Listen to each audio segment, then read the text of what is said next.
我爸媽嘅喪禮已經差唔多過咗2個星期，我認真係唔知可以去邊度。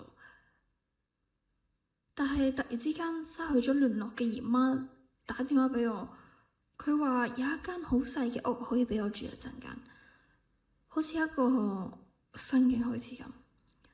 我打算相信佢啦，但係當我入呢間屋之後，發覺呢個地方真係有啲唔妥，有啲嘢喺度。而家我淨係想搵條路出返去。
走咗出嚟之後，有個鄰居同我解釋晒成個故仔。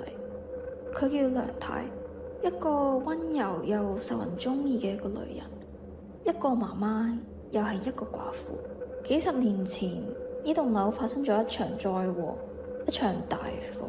佢幫晒樓上所有人逃出去，但自己最終走唔切。佢抱住自己2歲嘅女女，喺火海裏邊輕聲地唱住搖籃曲，最後歌聲慢慢消散喺濃煙同火光之中。有人話佢嘅靈魂一直都冇離開過，幾十年過咗去，有人走有人入，冇人記得呢度發生咗啲咩事，但係佢冇忘記到，可能永遠都唔會忘記。